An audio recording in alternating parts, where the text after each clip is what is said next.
Seja muito bem-vindo a mais um Conselho Consultivo.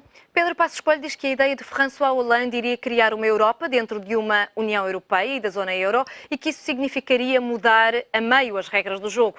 O presidente francês sugeriu este fim de semana que fosse criado um governo europeu com um orçamento e parlamento específicos e que fosse composto pelos 6 países fundadores da União Europeia.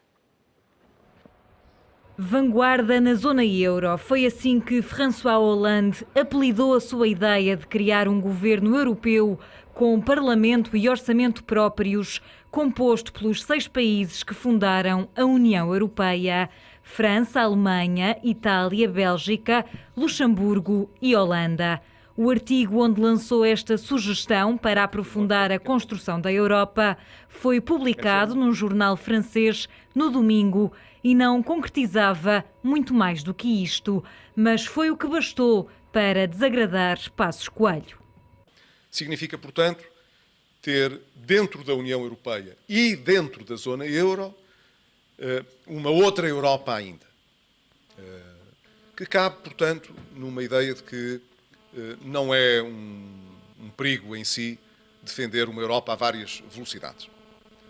Evidentemente que os países que estão em processos de convergência tendem a olhar de uma forma mais desconfiada dessas ideias, porque isso significa, no fundo, construir diversos clubes dentro do clube, aos quais só se pode ascender de acordo com regras ou parâmetros que não ficaram definidos quando se entrou para o clube. Ainda assim, o primeiro-ministro vê um lado positivo nesta sugestão. Tem a intenção de levar mais longe as transformações institucionais da zona euro.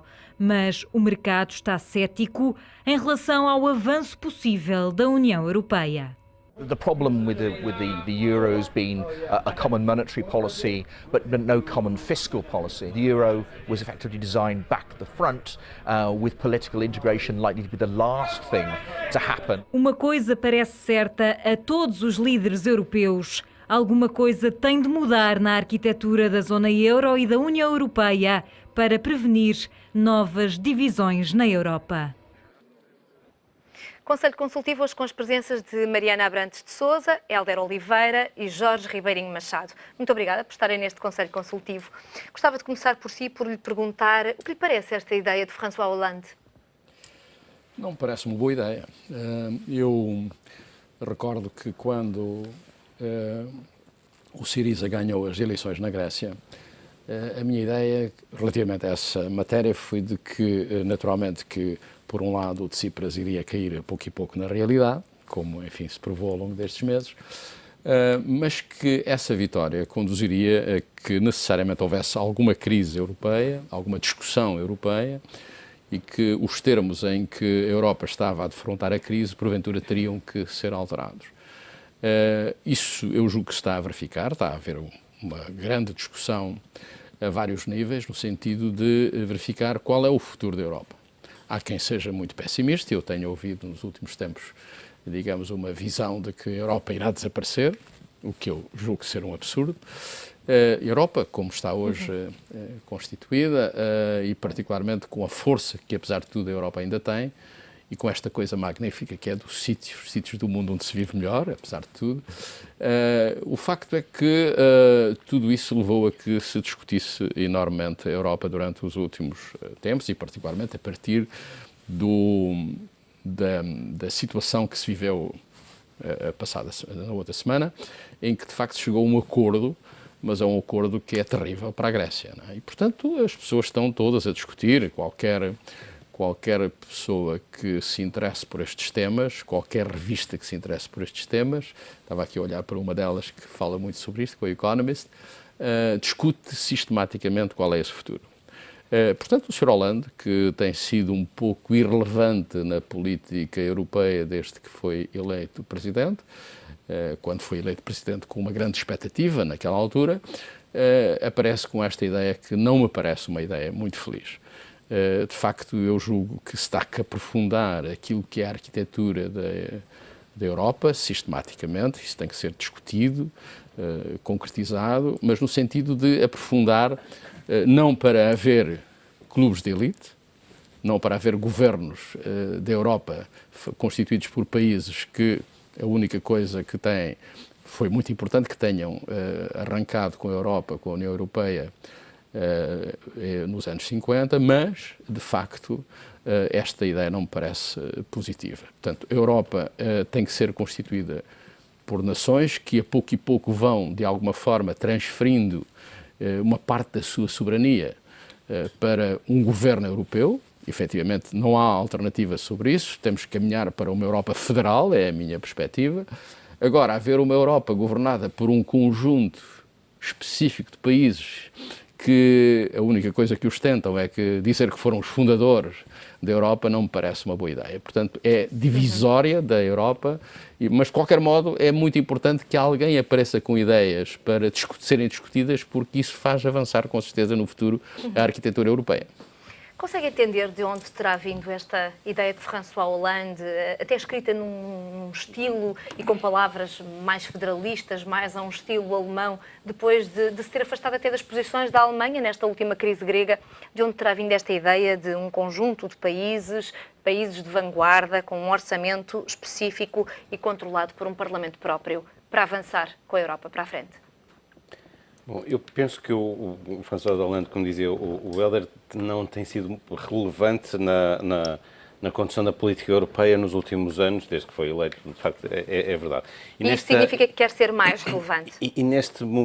Houve um momento agora, durante estas negociações com a Grécia, em que ele, de facto, foi relevante. Pelos vistos, pelo que se vai contando da reunião que aconteceu naquele dia. E a sensação que dá é, já cheguei lá, agora já posso dizer algumas coisas. Eu penso que, de facto, a ideia não foi a ideia mais brilhante. Estou claramente na mesma linha do que dizia o Helder. E acho que há um outro aspecto que é interessante pensarmos, que é o timing.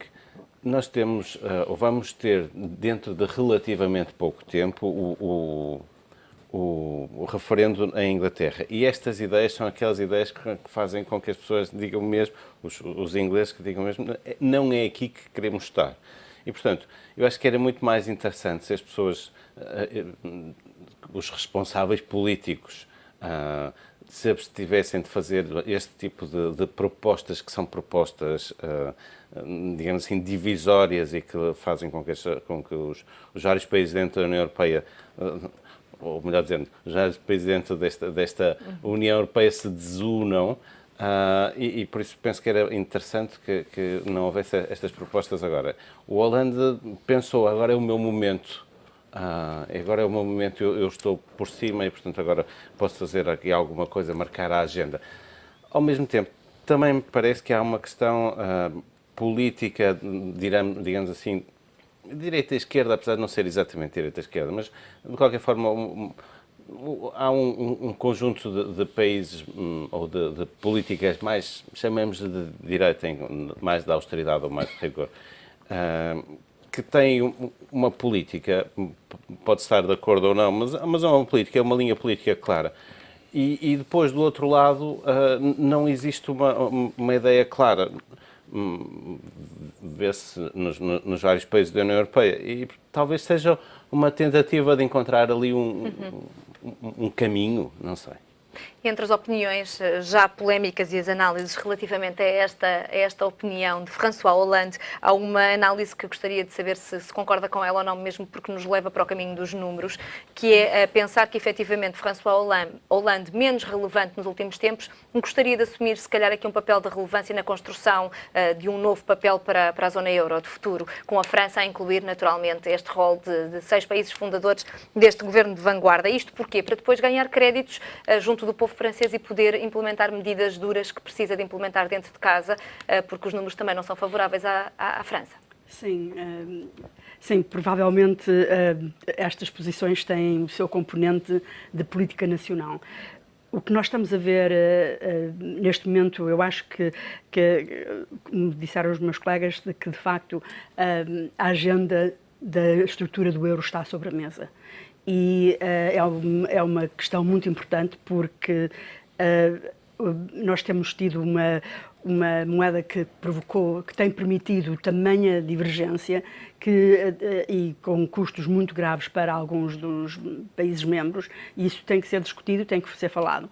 Curiosamente, mesmo no pico da crise, os porta-vozes do governo alemão estavam a dizer que nós queríamos manter o euro como ele está, as it is. Eu tenho isso por acaso no meu blog. O que é um aviso à navegação que para os credores da Alemanha o euro está bom e recomenda-se. Para nós, talvez não se recomende. E, portanto, quem é que conta realmente? Bem, eu acho que o euro é feito pelos credores e para os credores. Como quem tem dinheiro, o que é que está na mão de cima, nós temos esse exemplo. E neste momento nós temos... eu posso mostrar uma coisa do meu blog em que eu tenho os saldos da... Estamos a vê-lo? Sim. Temos os saldos, quer do Target, quer os saldos comerciais. O que estamos a ver ali é a balança de transações correntes. A Alemanha está com um superávit permanente, agora outra vez em records, eles estão muito satisfeitos por isso, em 7,4%. A França, que tem um déficit da balança de transações correntes de 1%. Portanto, o Sr. Hollande pode pôr-se nos bicos dos pés, mas os credores nitidamente estão na mão de cima e estão a mandar. E é isso que eu acho que é o tema que tem que ser discutido, porque ter uma moeda única em que tudo é feito para proteger os credores. Os bailouts, este último pequeno bailout que houve, esta bailout intercalar, o dinheiro não parou na Grécia 5 segundos, aliás, porque o dinheiro entrou e saiu no mesmo momento. Portanto, foi uma forma de proteger os credores anteriores. Os próprios bancos franceses andaram a fazer crédito à Lagardère, eram os principais credores no início da crise na Grécia. Portanto, agora, esta questão, se a estrutura da zona euro, se a arquitetura institucional da zona euro está satisfatória ou não, é uma questão primordial. E, portanto, eu acho que o Sr. Hollande faz muito bem em pôr isso na agenda. E, agora, eu acho que estamos em período de eleições, aliás, na Europa há sempre uma eleição, em qualquer momento, com tantos países. Eu não sei se este é o bom momento para perguntar aos europeus se gostam da estrutura atual da Europa. E agora que a estrutura institucional do euro vai ter que mudar, eu estou segura que alguma coisa vai ter que ceder, porque o euro atual é insustentável ter países a divergirem permanentemente. Como é que se pode minorar estas divergências? Tem alguma ideia peregrina em mente de por onde é que a Europa tem de caminhar para minorar estas diferenças? Há outras teorias de que, efetivamente, agora com as taxas de juros... Diferenças de opinião ou diferenças as diferenças culturais, as diferenças económicas, financeiras. Por exemplo, perguntar-lhe se agora, numa altura em que as taxas de juros e a moeda única têm ventos favoráveis, pelo menos as taxas de juros em mínimos históricos, se as políticas sociais devem, de certa forma, convergir, se o IVA deve, eventualmente, tentar ser reequilibrado, bem como o salário mínimo entre os países, ou se isso não é possível? Não, isso são questões muito interessantes e sobre as quais devemos refletir relativamente ao futuro. O que é facto objetivo é que o euro, que foi uma moeda que foi institucionalizada sem instrumentos decisivos para a sua concretização e que levou a que houvesse diferenças cada vez maiores entre os países do centro, os países do centro e do norte e os países do sul, de facto é uma questão que está sobre a mesa. Eu ouvi há dias um economista americano, Fred Bergstein, que foi dos poucos economistas americanos que apoiou o euro. Ele conhece bem a Europa e acha que, de facto, tem que haver uma perspectiva de União Europeia. Temos que recordar que quando se caminhou para a integração europeia, foi num momento muito crítico da Europa, porque estava ainda recente as feridas enormes abertas pela Segunda Guerra Mundial, que teve 50 milhões de mortos, e, portanto, e havia duas guerras mundiais que, de alguma forma, tinham tido origem num país, que era a Alemanha. Portanto, a construção da Comunidade Económica Europeia, naquela altura, foi extremamente importante porque foi possível, apesar disso, e apesar de ter havido pelo meio a Guerra dos Balcãs, o facto é que foi possível, de alguma forma, 70 anos de paz na Europa.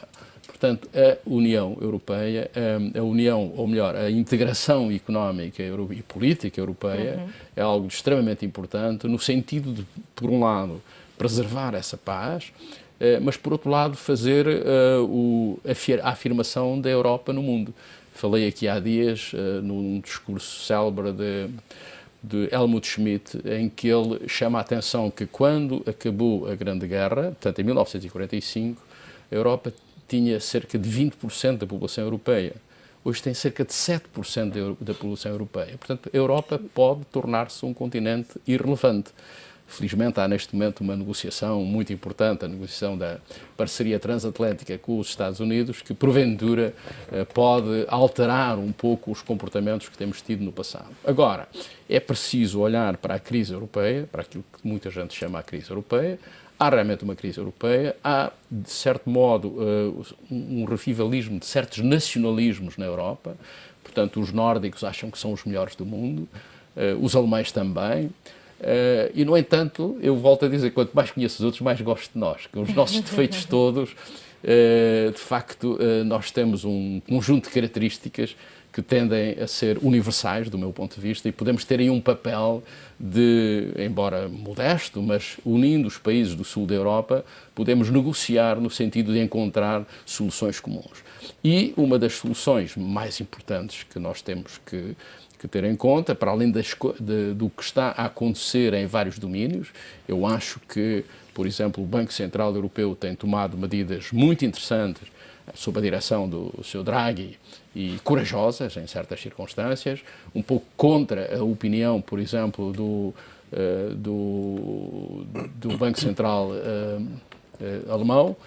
Portanto, acho que dever-se avançar no sentido de encontrar formas de um Estado federal em que seja possível haver transferências que permitam que aquilo que é uma tendência para a desagregação, para haver cada vez mais diferenças entre as economias do centro e da periferia, isso seja ultrapassado através de políticas que tendam a encontrar formas, como nos Estados Unidos, por exemplo. Enfim, sei que é difícil na Europa, porque a situação é muito complexa na medida em que temos diferenças de língua, de cultura, mas isso também é a nossa riqueza e, portanto, se nós agarrarmos nessa riqueza e a transformarmos em potência, isso pode ser muito positivo para a Europa no futuro.